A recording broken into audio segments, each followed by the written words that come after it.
Guys, मैं हूं कृतिका आदित्य। सबसे पहले आप सभी को बाल गोपाल के जन्मदिन की ढेरों शुभकामनाएं।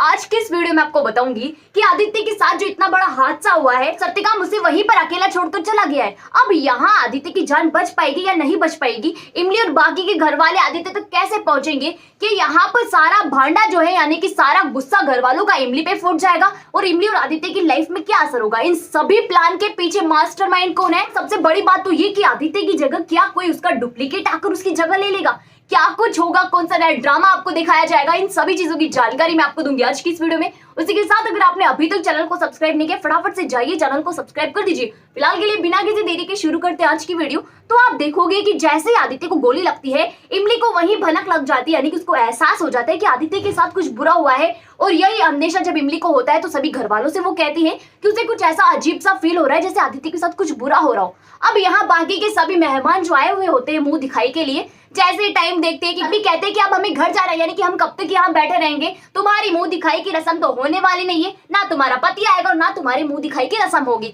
तो यहाँ वो सारी बातें कहकर वो सभी लोग चले जाते हैं। अब इमली और बाकी के घर वाले सब उदास हो जाते हैं, आखिरकार सोचते हैं कि सत्यकाम ऐसी कौन सी जगह लेकर गया है जिसकी वजह से आदित्य अब तक घर नहीं पहुंचा है। अब इमली और सभी घर वाले परेशान हैं। इमली को सभी बोलते हैं कि फोन लगाकर पूछ लीजिए, आदित्य को फोन कर लो। अब जैसे इमली आदित्य को फोन करती है तो फोन उठाता है सत्यकाम और यहाँ कह रहा है कि बिटिया बोलो क्या बात हो गई। इमली सोचती है कि आदित्य का फोन सत्यकाम ने क्यों उठाया। जैसे वो ये सवाल सत्यकाम से कहती है तो सत्यकाम सीधा सा एक ही जवाब देता है इमली को और कहता है कि तुम आदित्य को भूल जाओ, हमेशा के लिए भूल जाओ। इमली सत्यकाम से कहती है कि भैंस की टंग कैसे भूल जाओ, क्या मजाक लगा रखा है यहाँ पर, भूल जाओ ये कर लो, आखिरकार तुमने आदित्य के साथ किया क्या है। और यहाँ सत्यकाम सारी कहानी कह सुनाता है इमली को। इमली जैसे ही सारी कहानी सुनती है तो भाई साहब उसके पैरों तले से जमीन खिसक जाती है, सक पका कर रह जाती है, बेचारी सन्न हो जाती है। सत्यकाम की सारी बातें सुनकर इमली के हाथ से फोन गिर जाता है, यानी कि बेचारी सदमे में जा चुकी है। अब यहाँ सभी घर वाले पूछते हैं कि आखिरकार बात क्या हुई, हमें बात तो बताओ। तो इमली जैसे ही कहती है कि सत्यकाम ने हमसे ये कहा है और आदित्य बाबू के साथ उन्होंने ये कर दिया है,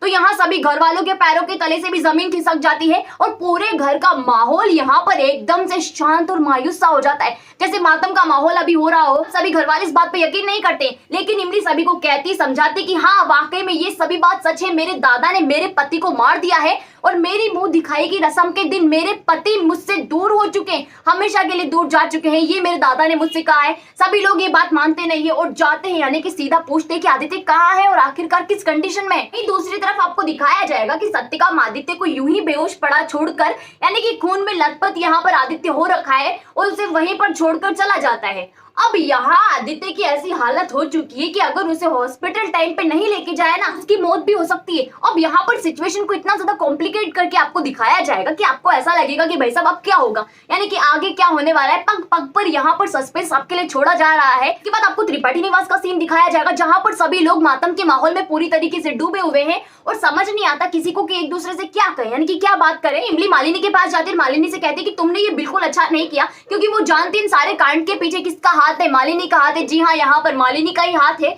क्योंकि मालिनी जिस तरीके से आदित्य को लेकर गई थी उस दुकान में, ज्वेलरी की शॉप में, हाँ वो पहले से जानती थी कि सत्यकाम बाहर खड़ा हुआ है और जानबूझकर उसी ज्वेलरी की शॉप पर लेके गई आदित्य को कि सत्यकाम उसे और आदित्य को करीब देखो और यहाँ पर उसके दिमाग की घंटी बज जाए, उसके दिमाग में जो गलतफहमी पैदा होगी बस उसी का फायदा यहाँ पर मालिनी को मिल जाए। लेकिन मालिनी ने उसकी पूरी जिंदगी में ये नहीं सोचा था कि सत्यकाम इतना ज्यादा गुस्सा हो जाएगा कि सीधा बंदूक से उड़ा देगा आदित्य को। यहाँ पर वो नहीं चाहती थी कि आदित्य के साथ ये सारी घटना हो। अब भाई साहब इस सारे गम की वजह से तो वो खुद भी शॉक में है, यानी कि उसे समझ नहीं आता कि उसने जो किया वो अच्छा था या फिर बुरा था। ये सारी चीजें होती है। इमली और बाकी के लोग मालिनी को भयंकर सुनाने में लग जाते हैं। इमली भी मालिनी को बहुत भयंकर वाला सुनाती है और कहती है कि तुम्हारी वजह से ये सारा कांड हुआ है, तुम्हारी वजह से मेरा पति मुझसे दूर हो चुका है और उसकी ये हालत हो गई। लेकिन सभी घर वाले दूसरी तरफ इमली को सुनाने में लग जाते हैं, कहते हैं कि तुम्हारा पूरा परिवार ऐसा है, तुम्हारे परिवार की वजह से हमारे बेटे की ये हालत हो चुकी है। जब से तुम हमारे बेटे की जिंदगी में आई हो ना कोई कांड, कोई ना कोई स्यापा हुआ ही जा रहा है और यहाँ हमारे बेटे की जिंदगी दांव पर लग गई है। अब हम ऐसा बर्दाश्त नहीं करेंगे। अपर्णा इस चीज के सख्त खिलाफ हो जाती है और वो कहती है कि अब बर्दाश्त नहीं होगा, यानी कि तुम्हें घर छोड़कर यहाँ से जाना होगा। तो यहाँ ये सारा ड्रामा आपको दिखाया जाएगा। उसके बाद आपको दिखाया जाएगा हॉस्पिटल का सीन, जहाँ सभी घर वाले आदित्य के लिए हॉस्पिटल पहुंच चुके हैं। अब यहाँ सीन ऐसा क्रिएट किया जाएगा जैसे आदित्य की मौत हो चुकी है और भाई साहब यहाँ पर आपको कई सारे डेड बॉडी के सीन भी दिखाए जाएंगे। यहाँ पर इमली एक एक डेड बॉडी के पास जाती है है उनके चेहरे से कफन को उठाती और देखने लगती है और ये मिन्नत करती है कि बस बस बस बस भगवान जी ये ना हो। और वही होता है, यानी कि वहां पर आदित्य नहीं होता और एक चमत्कार हो जाता है, कह सकते हो आप, एक चमत्कार हो गया और आदित्य की जान बच जाती है। कहने का मतलब ये है कि इन सारी इंजरी के बावजूद आदित्य बच चुका है, वो भी सिर्फ इमली के प्यार की वजह से। तो यहाँ ये सारी चीजें होती है जहाँ आपको भयंकर वाला शॉक दिया जाएगा, यानी कि 440 वोल्ट का झटका आपको दिया जाएगा, आपके भी पैरों तले से जमीन खिसका ली जाएगी, लेकिन यहाँ आदित्य की जान बच जाती है। सबसे बड़ी बात ये होती है आदित्य और इमली का प्यार जीत जाता है। उसके बाद आपको दिखाया जाएगा कि सभी घर वाले ये फैसला कर चुके हैं कि इमली को किसी भी कंडीशन में घर से बाहर निकालना है, यानी कि घर से बाहर भेजना है और इमली को पगडंडिया भेज दिया जाता है। यहाँ आदित्य की कंडीशन इतनी ज्यादा खराब होती है कि इमली किसी भी कीमत पर उसको वहां से छोड़कर जाना नहीं चाहती